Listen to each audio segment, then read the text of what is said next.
இந்த அவரைக்காய் கிரேவி பாருங்களாம், பார்க்கவே எவ்வளோ ஒரு சூப்பராக இருக்கும். டேஸ்ட் பார்த்தோன்னா அந்த அளவுக்கு சூப்பராக இருக்கும். இந்த அவரைக்காய் கிரேவி மட்டும் செஞ்சு வச்சுட்டிங்கன்னா காலையில் டிஃபன் தோசை இட்லி அது மாதிரி இருந்தாலும் சாப்பிட்றதுக்கு அந்த அளவுக்கு டேஸ்ட் கொடுக்கும். மதியத்தில் நல்லா சூடான சாதத்துக்கு பிசைஞ்சு சாப்பிடும்போது அந்த அளவுக்கு சூப்பராக இருக்கும். இதுவே நீங்கள் நைட்டில் சப்பாத்தி பூரி பரோட்டா அதுக்குள்ளே வச்சு சாப்பிட்டாலும் அந்த அளவுக்கு சூப்பராக இருக்கும். நீங்கள் இந்த அவரைக்காய் கிரேவி ஒரு கிரேவி மட்டும் செஞ்சு வச்சுட்டிங்கன்னா 3 நேரமும் இந்த அவரைக்காய் கிரேவி எல்லாத்துலேயுமே சேரும். அந்த அளவுக்கு சூப்பராக இருக்கும். இன்னைக்கு நம்ம ஒரு சூப்பரான டேஸ்ட்ல அவரைக்காய் கிரேவி தான் செய்ய போறோம். எப்படி செய்யலாம்னு பார்க்கலாமா? Hi friends, welcome to Kerala சமையல். கேரளா சமையல்ல அவரைக்காய் கிரேவி தான் செய்ய போறோம். வாங்க எப்படி செய்யலாம்னு பார்க்கலாம். இந்த அவரைக்காய் கிரேவி பண்றதுக்கு ஃபர்ஸ்ட் நம்ம மசாலா ரெடி பண்ணிக்கலாம். அடுப்புல ஒரு இரும்பு கடாய் வச்சுக்கோங்க. 1 டேபிள் ஸ்பூன் அளவுக்கு எண்ணெய் சேர்த்துக்கோங்க. எப்பயுமே வதக்கிறதுக்கு இந்த மாதிரி இரும்பு சட்டி யூஸ் பண்ணீங்கன்னா நல்லா வதக்கிறதுக்கு அந்த அளவுக்கு நல்லா வதங்கி வரும். அதனால தான் இரும்பு சட்டி யூஸ் பண்ணுங்கன்னு சொல்றேன். இப்போ எண்ணெய் சேர்த்து எண்ணெய் நல்லா சூடாயிடுச்சு. ஒரு கைப்பிடி அளவுக்கு பூண்டை தோல் நீக்கிட்டு எடுத்து வச்சிருக்கேன், சேர்த்து கொடுத்துக்கோங்க. அது கூடவே ஒரு துண்டு இஞ்சியை தோல் நீக்கிட்டு கட் பண்ணி வச்சிருக்கேன், கட் பண்ண இஞ்சியும் உள்ள சேர்த்துக்கோங்க. 2 மீடியம் சைஸ் வெங்காயத்தை இந்த மாதிரி நீல வாக்கில் கட் பண்ணி வச்சிருக்கேன், கட் பண்ண வெங்காயத்தை உள்ள சேர்த்துக்கோங்க.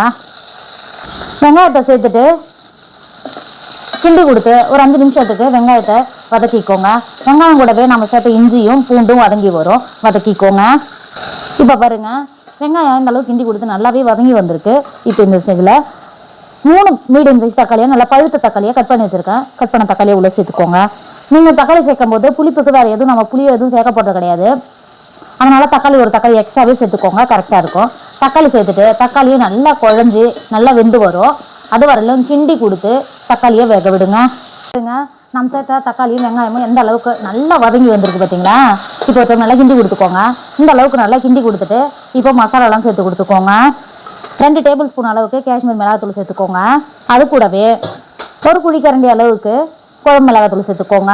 இதுவே உங்ககிட்ட குழம்பு மிளகாத்தூள்னா 2 டேபிள் ஸ்பூன் மல்லித்தூள் சேர்த்துக்கோங்க, கரெக்டாக இருக்கும். சேர்த்துட்டு நல்லா கிண்டி கொடுத்துக்கோங்க. கிண்டி கொடுத்து நம்ம சேர்த்த மிளகாத்தூளோட பச்சை வாசனை போய் ஒரு 5 நிமிஷத்துக்கு நல்லா இந்த எண்ணெயிலேயே வதக்கிக்கோங்க. இப்போ பாருங்க, நம்ம சேர்த்த மிளகாத்தூளோட பச்சை வாசனை எல்லாம் போய் நல்லாவே வதங்கி வந்துருச்சு. இப்போ இறக்கிக்கோங்க. இறக்கிட்டு ஒரு 10 நிமிஷத்துக்கு நல்லா ஆற விட்டு மிக்ஸி ஜாருக்கு மாற்றி ஒரு 1/4 கப்பு தண்ணி சேர்த்து நல்லா பேஸ்ட்டாக அரைச்சி மாற்றி வச்சுக்கோங்க. கிரேவி பண்ணுறதுக்கு அடுப்பில் ஒரு பாத்திரம் வச்சுக்கோங்க. 2 டேபிள் ஸ்பூன் அளவுக்கு எண்ணெய் சேர்த்துக்கோங்க. எண்ணெய் சேர்த்து எண்ணெய் நல்லா சூடாயிடுச்சு.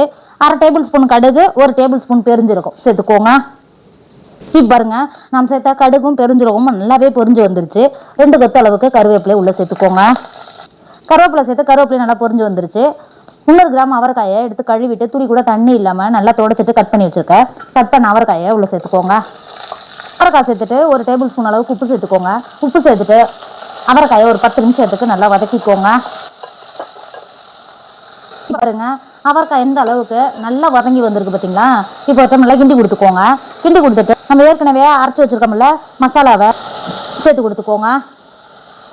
மசாலாவை சேர்த்துட்டு நல்லா கிண்டி கொடுத்துக்கோங்க. கிண்டி கொடுத்துட்டு தண்ணி எதுவும் சேர்க்காமலே மசாலா கூட ஒரு 10 நிமிஷத்துக்கு அவரைக்காயை நல்லா வேக விடுங்க. இப்போ பாருங்க, நல்லா மசாலாவோட ஒரு 10 நிமிஷம் அவரைக்காய் நல்லாவே வெந்து வந்துருச்சு. இப்போ இந்த ஸ்டேஜில் 1 டேபிள் ஸ்பூன் அளவுக்கு உப்பு சேர்த்துக்கோங்க. உப்பு சேர்த்துட்டு நம்ம மசாலா அரைத்தோம் பார்த்தீங்களா, அந்த மிக்ஸி ஜார்லேயே 1/4 கப்பு அளவுக்கு தண்ணி சேர்த்து கொடுத்துக்கோங்க. சேர்த்துட்டு நல்லா கிண்டி கொடுத்துக்கோங்க. கிண்டி கொடுத்து நம்ம சேர்த்த மசாலாவோட நல்லா அவரைக்காய் நல்லா வெந்து வரும். மூடி போட்டு வேக விடுங்க. இப்போ பாருங்க, அவரைக்காய் எந்த அளவுக்கு நல்லா வெந்து நல்லா கிரேவி எண்ணெய் பிரிஞ்சு வந்திருக்கு பார்த்தீங்களா? அங்கே பாருங்க. இப்போ நல்லா கிண்டி கொடுத்துக்கோங்க. இந்த அளவுக்கு நல்லா கிண்டி கொடுத்துட்டு ஒரு கைப்பிடி அளவுக்கு மல்லித்தழையை பொடியாக கட் பண்ணி வச்சுருக்கேன், மல்லித்தழையை சேர்த்து கொடுத்துக்கோங்க. மல்லித்தழை சேர்க்கும் போது இதோட வாசனை அந்த அளவுக்கு நல்லா சூப்பராக இருக்கும். இறக்கிக்கோங்க. இப்போ பாருங்க, நம்மளோட அவரைக்காய் கிரேவி சூப்பராக ரெடி ஆயிடுச்சு. இதோட டேஸ்ட்டும் வாசனையும் அந்த அளவுக்கு சூப்பராக இருக்கும். சூடான சாதத்துக்கு மட்டும் கிடையாது, இட்லி தோசை பூரி பரோட்டா எது கூட வச்சு சாப்பிட்டாலும் இந்த கிரேவி அந்த அளவுக்கு சூப்பராக இருக்கும். இதுக்கப்புறம் நீங்கள் அவரைக்காய் வாங்கினா இந்த மாதிரி மட்டும் ஒரு தடவை செஞ்சு பாருங்க, அந்த அளவுக்கு டேஸ்ட்டு கொடுக்கும். நீங்களும் கண்டிப்பாக ட்ரை பண்ணுங்க. என்னோட வீடியோ உங்களுக்கு பிடிச்சிருந்தா உங்கள் ஃப்ரெண்டு உங்கள் ஃபேமிலிக்கு ஷேர் பண்ணுங்க. மறக்காம கேரளா சமையல் சப்ஸ்கிரைப் பண்ணிக்கோங்க. தேங்க்யூ.